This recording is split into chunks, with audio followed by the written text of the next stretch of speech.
A very good 22nd of November 2020. Thank you so much for choosing TV47 Spotlight tonight. These are just some of the stories our editorial team has been working on.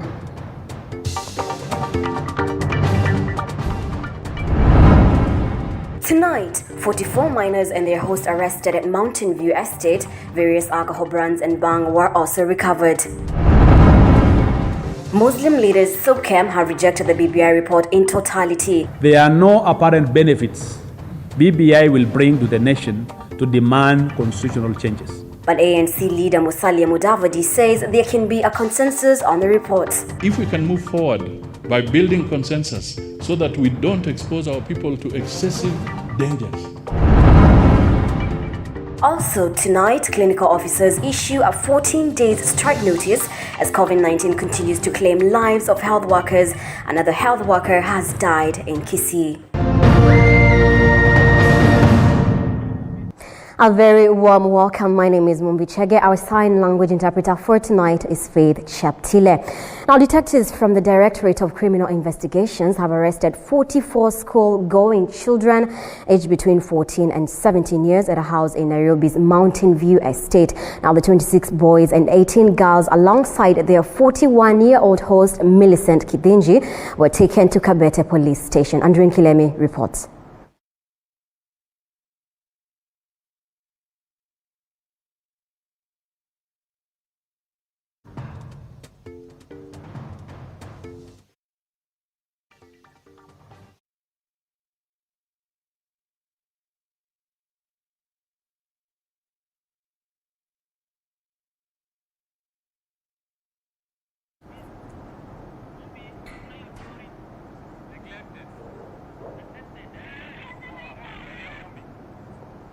All right, we'll be having that story for you in just a moment. We apologize for that technical hitch. Now, the Kenya Union of Clinical Officers has issued a 14-day strike notice, accusing the government of failing to attend to their needs as they continue to fight the deadly coronavirus at the front line. Now, the clinical officers issued a 7-day ultimatum for the government to provide them with PPEs, among other demands. Now, this comes even as another clinical officer in Kisii succumbed to the virus last night.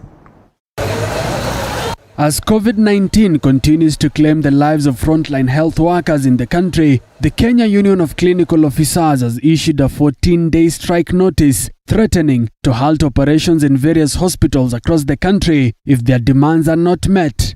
It's either we give a notice, we withdraw the services, and then the government can put its priorities in order, or we can look on and pretend nothing is happening, and then you'll see health professionals abandon duty. All its members and all other healthcare workers of goodwill will go on strike immediately after the lapse of the 14 days. And we are going to go out because these things that we are mentioning today are not out of space. These are actually bare minimums that we're not supposed to be negotiating about, but the government has pushed us to a situation where we have to keep asking for the basics for us to be able to offer services to Kenyans effectively. Earlier last week, the union gave a 7-day ultimatum to the government to assure health workers their safety as they continue to control the spread of the virus. And so we will be demanding that certain measures are put in place within the next 7 days, failure of which we are going to issue a nationwide strike. According to the union's chairperson, Peterson Washira, a principal clinical officer succumbed to the virus Saturday night in Kisii County, further asking the government to exempt vulnerable health workers from reporting to work. So it's very unfortunate that today we are starting with a notification of a death of one of us who belongs to the vulnerable category, from which we have been asking the government for the past so many months to be able to exempt from active duty. Iwapo viongozi wa hii nchi wanaipenda nchi yetu, waweze kuita mkutano na viongozi wa afya, wa wahudumu wa afya, ili tuweze kujadiliana ni jinsi gani yale matatizo yaliyopo na yanayochangia katika vifo, na hasa wale maambukizi ambayo yanaendelea kukua juu, tutaweza kuzuia vipi? The union also wants the government to provide them with personal protective equipment (PPEs), a comprehensive medical cover for health workers, payment of salaries to health workers employed under the Universal Healthcare Program (UHC), and the employment of an additional 3,000 clinical officers. Meanwhile, the total number of confirmed COVID-19 cases in the country has risen to 77,372 after 968 people were reported to have contracted the virus in the last 24 hours. 155 more people have recovered, totaling the number of recoveries to 51,507 as 14 others succumbed to the virus. Musa Salah, TV47. Now, the Kenya National Union of Teachers now says they might be forced to call for an industrial action, claiming that the Teachers Service Commission is focused on frustrating teachers by depriving them of their rights. NAT Secretary General Wilson Sossion says TSC has ignored the collective bargaining agreement they had signed. Sharon Baranga with the details.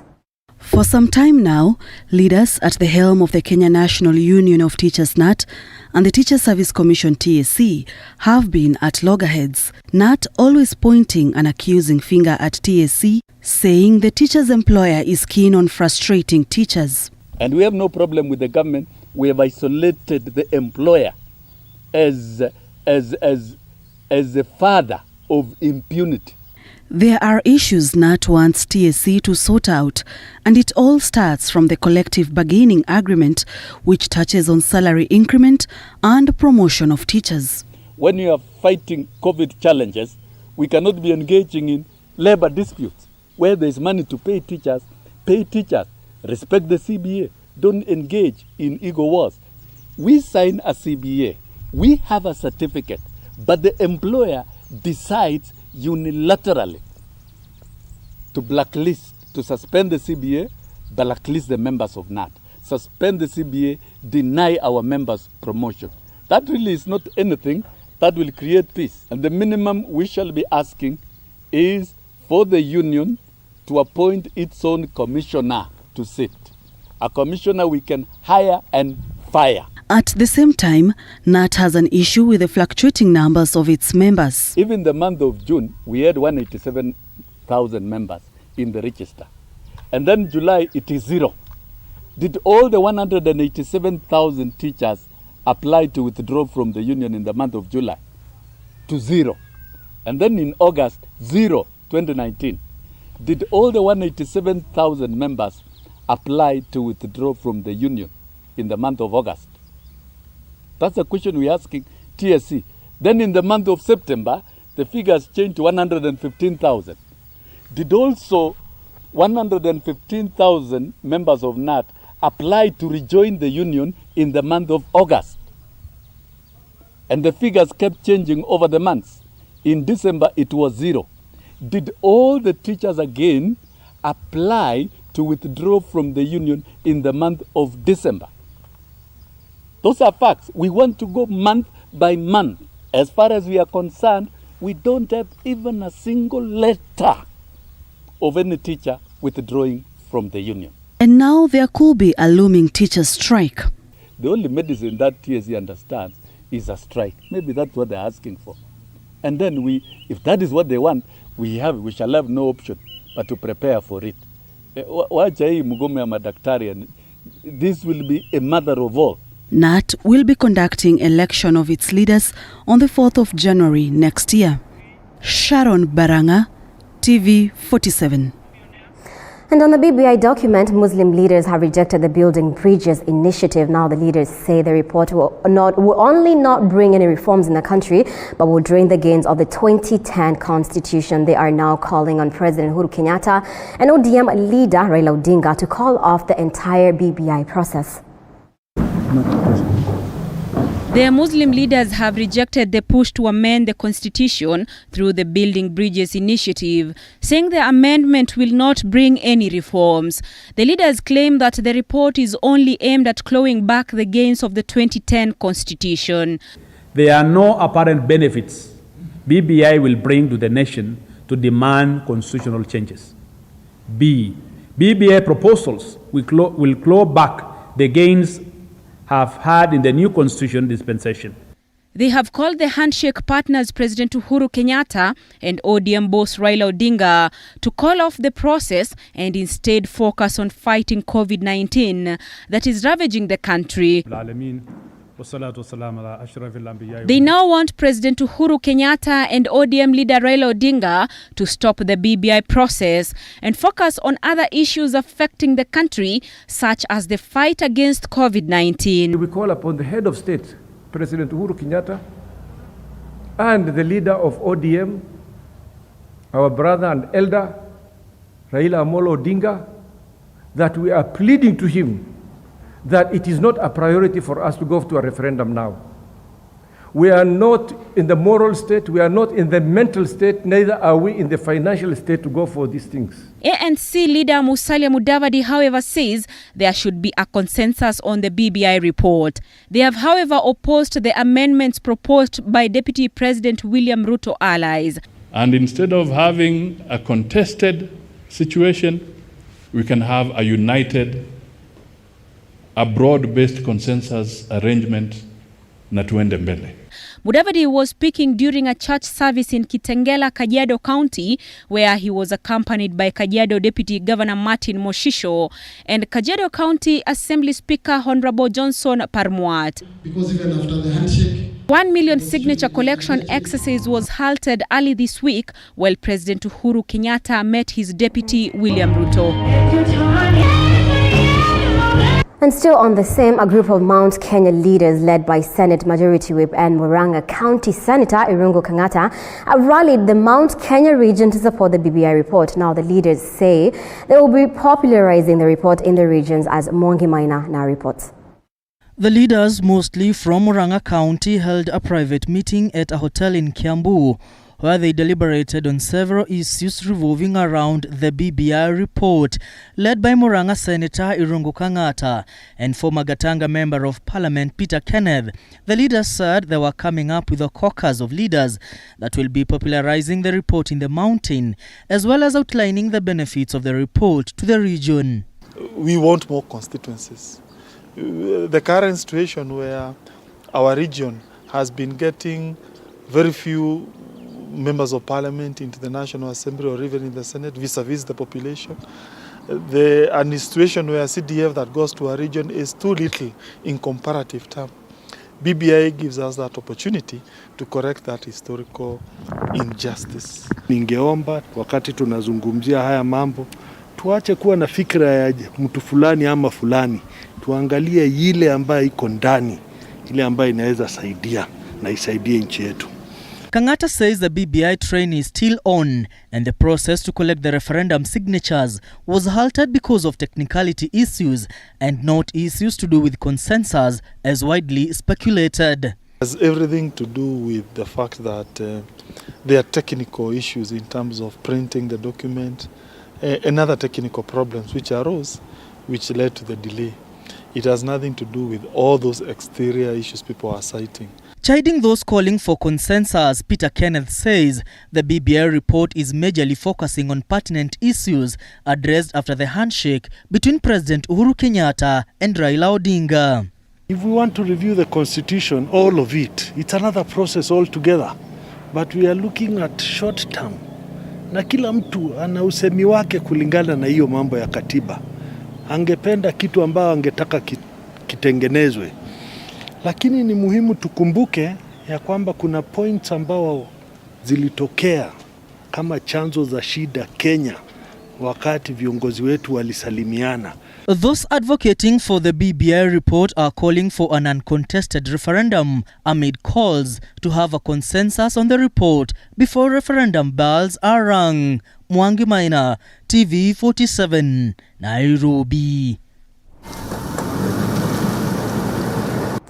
Let's now go back to our first story. Detectives from the Directorate of Criminal Investigations have arrested 44 school-going children aged between 14 and 17 years at a house in Nairobi's Mountain View estate. Now, the 26 boys and 18 girls, alongside their 41-year-old host Millicent Kithinji, were taken to Kabete Police Station. Andrew Kilemi with the details. It is here at Kabete Police Station that 26 boys and 18 girls were brought after they were arrested in a house party at a 2-bedroom house in Nairobi's Mountain View estate. The teenagers aged between 14 and 17 years were partying and indulging in despicable activities. Different brands of alcohol and bang, including used condoms, were recovered by detectives. The house was in a sorry state because in the same house our officers recovered some cannabis sativa, that is bang. In the same house there was whiskey consumption. In the same house there were used condoms. So it's a very sad moment for us and for the nation.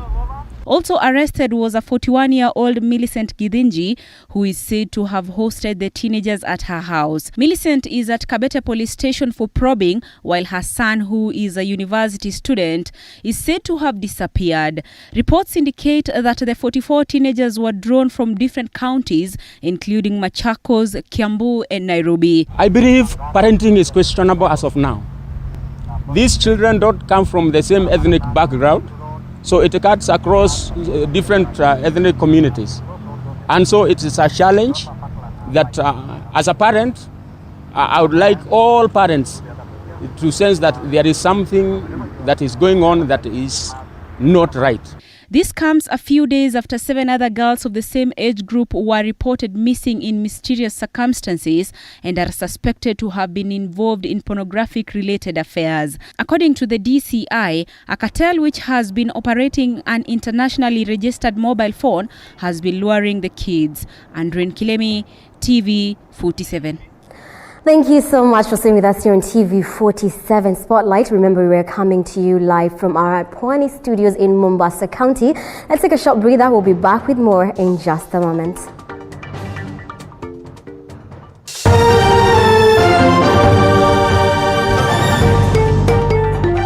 Life is a journey, and we all have ups and downs, highs and lows, and celebrities are no exception. Do you know I couldn't pay rent? Do you know there's a time I went 3 days without food? If you read my book, I ate Colgate for dinner. On Coffee with Movie, we get up close and personal. Nilizaliwa hivyo.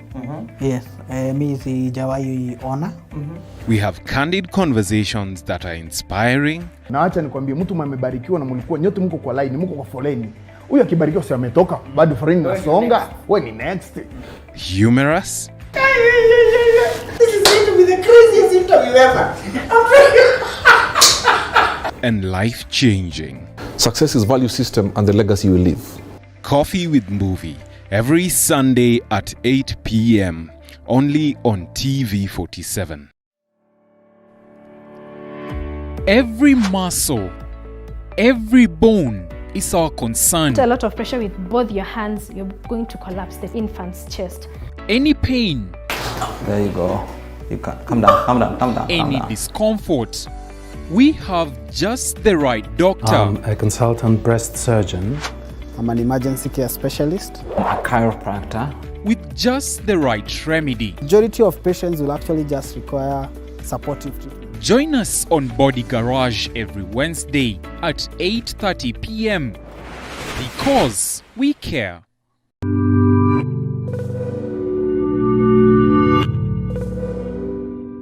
How do you like your meals?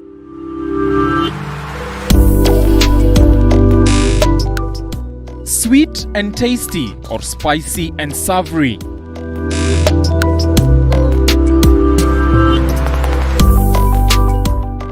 On the Throwdown, we bring you our chef of the day. Gives you ideas on how to make amazing meals from the comfort of your home.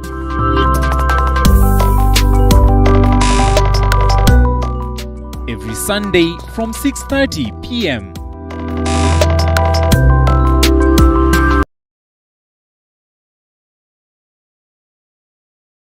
Life is a journey, and we all have ups and downs, highs and lows, and celebrities are no exception. Do you know I couldn't pay rent? Do you know there's a time I went 3 days without food? If you read my book, I ate Colgate for dinner. On Coffee with Movie, we get up close and personal. Nilizaliwa hivyo. Yes. Mimi sijawahi ona. We have candid conversations that are inspiring. Na acha nikwambie, mtu mmebarikiwa na mlikuwa nyote mko kwa line, mko kwa foleni. Huyu akibarikiwa si ametoka, bado foleni inasonga. Wewe ni next. Humorous. This is going to be the craziest interview ever. And life-changing. Success is value system and the legacy you leave. Coffee with Movie, every Sunday at 8 p.m. only on TV47. Every muscle, every bone is our concern. A lot of pressure with both your hands, you're going to collapse the infant's chest. Any pain, There you go. You can calm down, calm down, calm down. any discomfort, we have just the right doctor. I'm a consultant breast surgeon. I'm an emergency care specialist. A chiropractor. With just the right remedy. Majority of patients will actually just require supportive treatment. Join us on Body Garage every Wednesday at 8:30 p.m. because we care.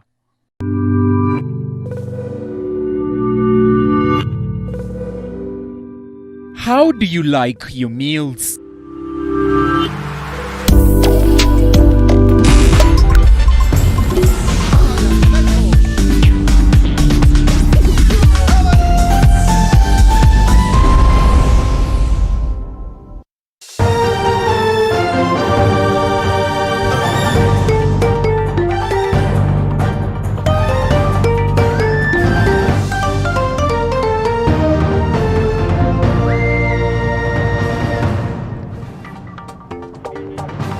Welcome back. Now, the Kenyan coastal region is known for beautiful coastal shore and the coconut palms that have been the natural resource that the coastal people heavily depend on for their daily bread. However, this natural resource has over the years been over-dependent on, rendering the community dependent poorer by the years. This led to the creation of the Sustainable Development Goals that aim to place Kenya in a competitive global position to achieve sustainability. Maria Mochero reports from Kwale County. SDG number 9, Industry, Innovation and Infrastructure, is what the government, private sector and foreign aid are working to achieve in the creation of industries as well as improving infrastructure in the country. One such project is the cold-pressed virgin coconut oil being manufactured by one Peter Waweru in Kwale County. And seeing the level of endemic unemployment, the level of poverty, coupled or counterpoised against that is the natural resource that God has blessed the coastal communities with. Top of them all is the coconut tree, from which local communities for ages have derived livelihood. And therefore, I decided to set up a partnership with the local community where we are able to source our coconuts directly from the farmers.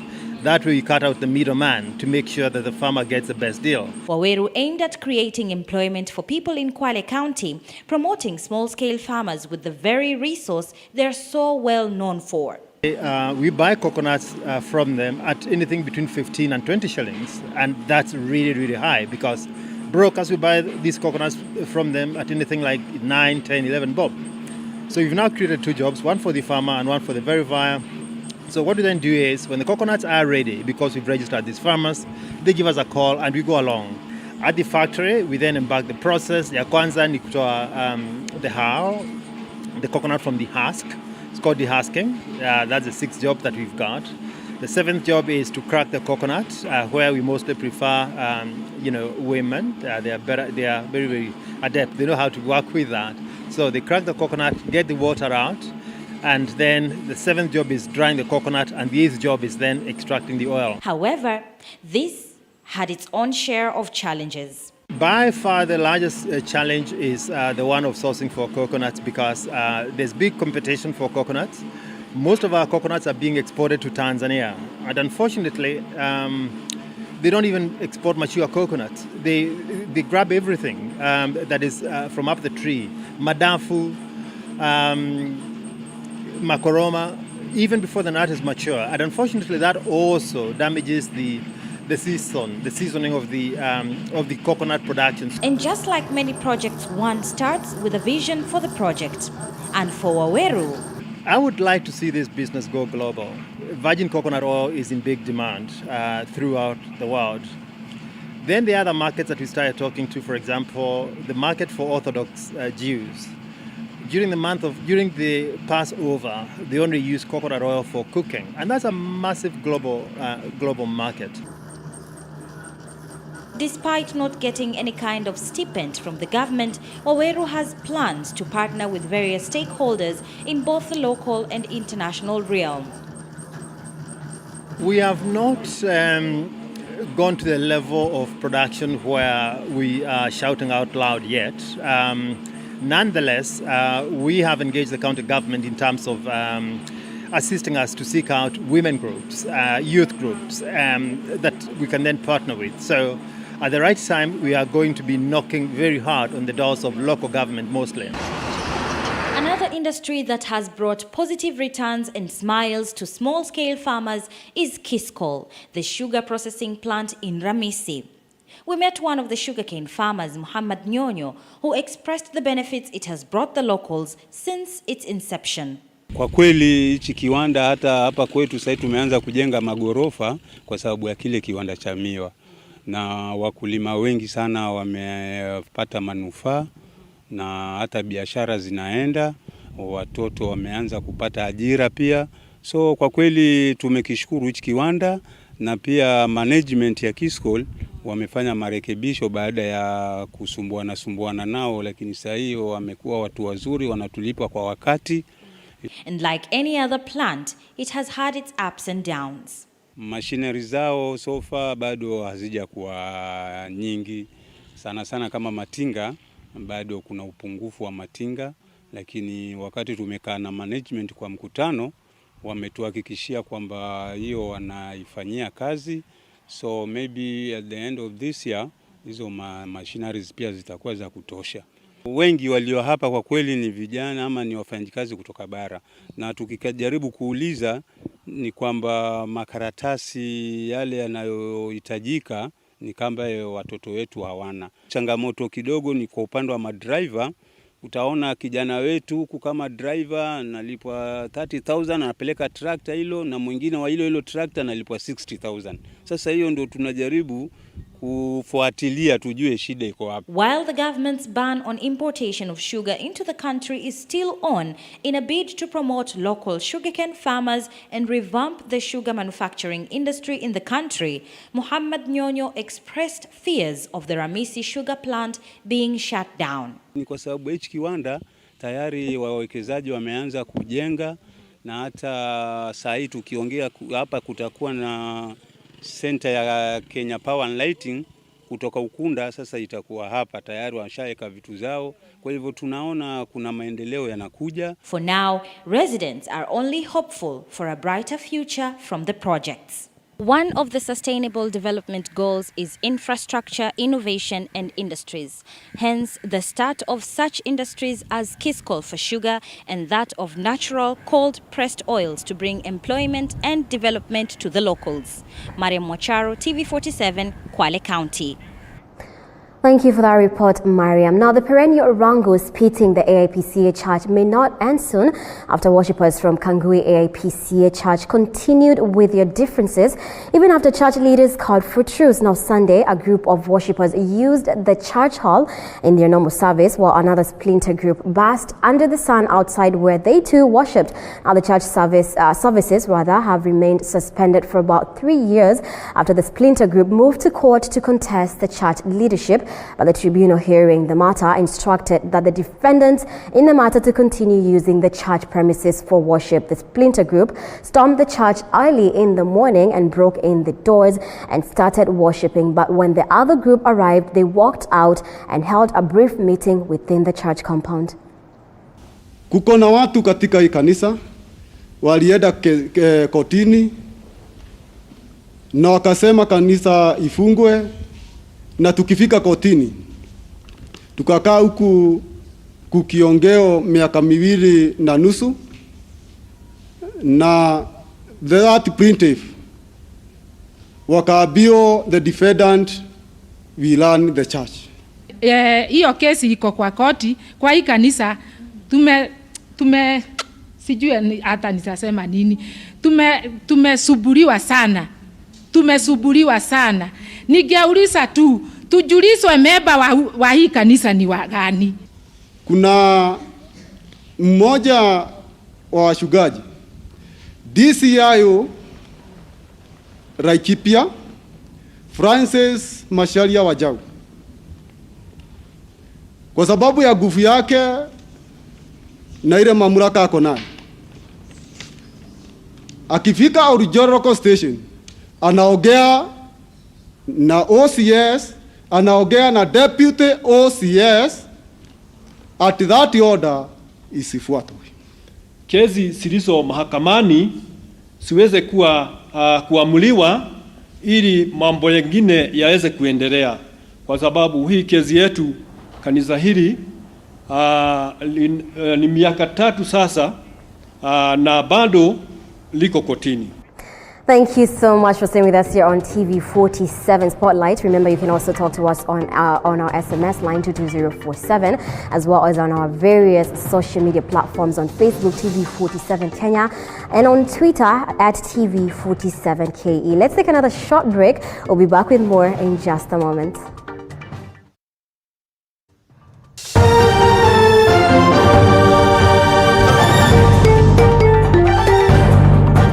Life is a journey, and we all have ups and downs, highs and lows, and celebrities are no exception. Do you know I couldn't pay rent? Do you know there's a time I went 3 days without food? If you read my book, I ate Colgate for dinner. On Coffee with Movie, we get up close and personal. Nilizaliwa hivyo. Yes. Mimi sijawahi ona. We have candid conversations that are inspiring. Na acha nikwambie, mtu amebarikiwa na mlikuwa nyote mko kwa line, mko kwa foleni. Huyu akibarikiwa si ametoka, bado foleni nasonga. Wewe ni next. Humorous. This is going to be the craziest interview ever. And life-changing. Success is value system and the legacy you leave. Coffee with Movie, every Sunday at 8 p.m. only on TV47. Every muscle, every bone is our concern. A lot of pressure with both your hands, you're going to collapse the infant's chest. Any pain. There you go. You can calm down. Any discomfort. We have just the right doctor. I'm a consultant breast surgeon. I'm an emergency care specialist. A chiropractor. With just the right remedy. Majority of patients will actually just require supportive treatment. Join us on Body Garage every Wednesday at 8:30 p.m. because we care.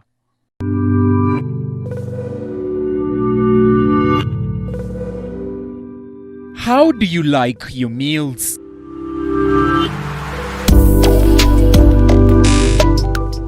Sweet and tasty or spicy and savory?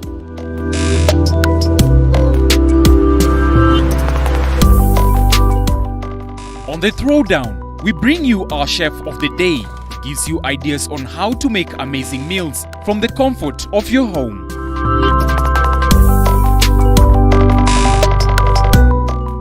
Every Sunday from 6:30 p.m.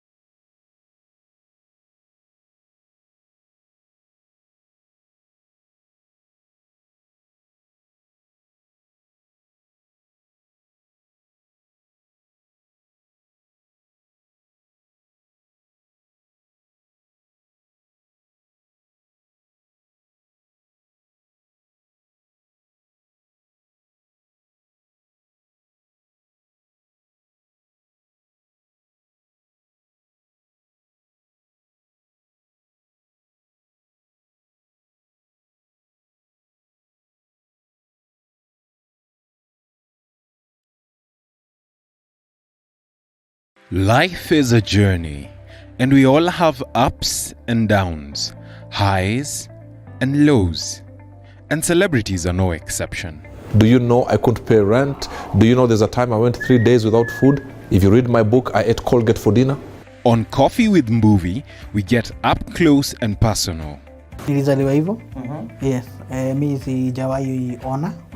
We have candid conversations that are inspiring. Na acha nikwambie, mtu mmebarikiwa na mlikuwa nyote mko kwa line, mko kwa foleni. Huyu akibarikiwa si ametoka, bado foleni nasonga. Wewe ni next. Humorous. This is going to be the craziest interview ever. And life-changing. Success is value system and the legacy you leave. Coffee with Movie, every Sunday at 8 p.m. only on TV47. Every muscle, every bone is our concern. A lot of pressure with both your hands, you're going to collapse the infant's chest. Any pain, There you go. You can calm down, calm down, calm down. any discomfort, we have just the right doctor. A consultant breast surgeon. I'm an emergency care specialist. A chiropractor. With just the right remedy. Majority of patients will actually just require supportive treatment. Join us on Body Garage every Wednesday at 8:30 p.m. because we care.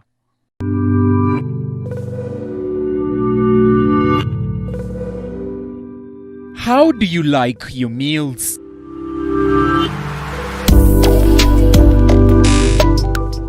Sweet and tasty or spicy and savory?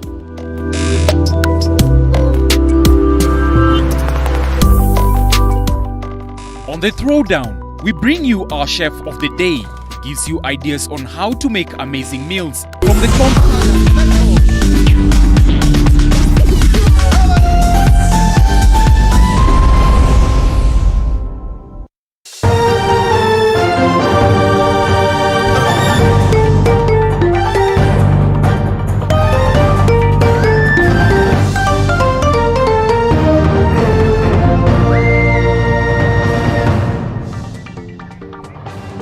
Welcome back. Now, as water shortage may at times become a challenge in Kajiado County, the innovation of green energy by use of a waste digester to recycle wastewater used in homes as well as hotels has improved the livelihoods of many. Now, the innovation that has been in use since 2017 was recognized by the Ministry of Water and Sanitation for its efforts in pushing for biological waste management in the county. Nanok Loren with the details. The green energy came to life in 2017 in the heart of Kajiado County, a county where access to water and more so clean water may at one time be a rare commodity. Most of the places hapo utapata ni borehole water ndio inatumika na iko very salty. Kwa hivyo tukitumia hii maji unapata inatusaidia, manufaa yake iko juu. Uhaba wa maji sisi hautudhuru kwa njia yoyote. The innovation entails biological waste management by recycling domestic as well as commercially used wastewater. Inahusisha mambo ya kurecycle maji ambayo inatumika katika hoteli, maji yote kutoka upande wa nyumba, kutoka jikoni, maji yote ya waste yote tunai recycle kutoka tukitumia hii technology ya green energy. In return, the technique has resulted in a green and clean environment. Nyasi yetu, maua, hata environment yetu ilivyo it's very green and has been beneficial in saving a few coins since the end product is fortified with minerals. Iko na minerals, so hata tutumii vitu kama fertilizer, so maji yenyewe inatusaidia kabisa na hata inatusaidia pia in savings. Unapata hatutumii ile maji fresh kwa hivyo inatusaidia sana katika upande wa kusave. With an aim to make known the importance of biological waste management, green energy was recognized by the Ministry of Water and Sanitation and grabbed an award in the first position in Outstanding Innovation in the International category in 2019. The green energy waste digester has since become a source of employment to young men and women in Kajiado, with at least 12 university graduates coming on board. Niliacha kazi yenye nilikuwa nafanya, nilikuwa na business nyingine. Nikajitoza kwa haya mambo ya waste management. Nika expand business yangu, nikaongeza production capacity, na mwishowe nimefaulu kuajiri wanafunzi graduates wa university karibu 12 ambao wananisaidia kwa hii kazi.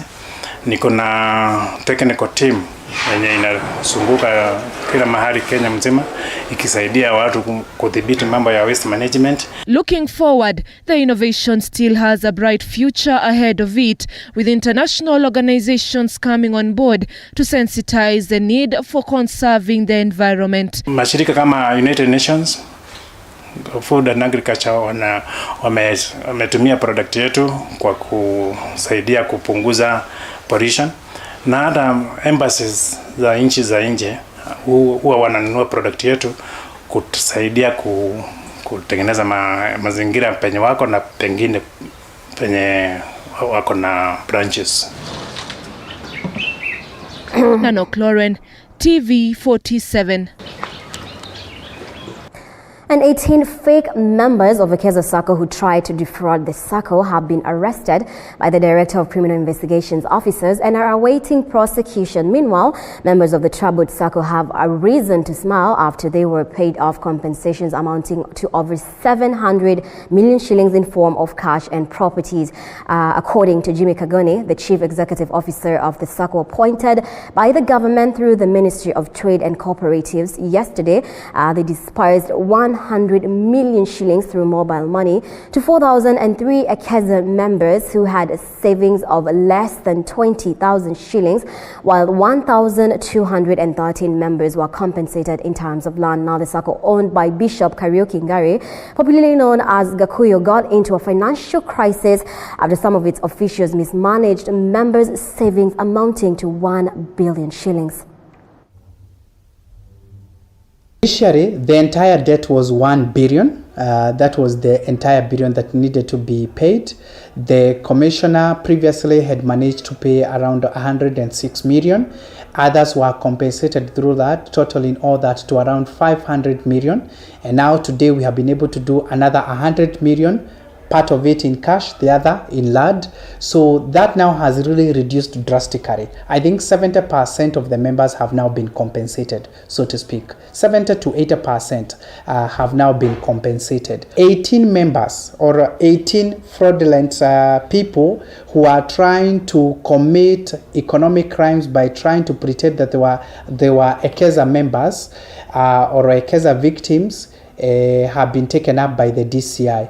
This is following our investigation, which we realized that they were trying to dupe the Sacco so that they could be paid monies that did not belong to them. These were not even Ekeza members. They were not even Sacco members at any single point. And Athi River residents in Mavoko constituency, Machakos County, have protested against the foul-smelling sewage and effluents passing through their villages. Now, the aggrieved locals said the Machakos government and the National Environment Management Authority have failed to control factory waste disposal in the area, hence exposing their children to dangers of contracting skin diseases. Led by Nancy Mweni and Mike Musioka, the irate locals accused Governor Alfred Mutua of not delivering his promise of making the sub-county a model of excellence and neglecting them to settle political scores, as he did not garner substantial votes from the area in his favor. Shughulikia hatuoni yoyote. Kanzu akiambiwa hakuna, tunaambiwa wale wanashughulika hawaonekani. Afadhali hiyo corona, kwa sababu hao watoto wanakujanga hata kukota takataka za kucheza hapa. Hapa kuna watoto wengi, hata shule hakuna saa hii.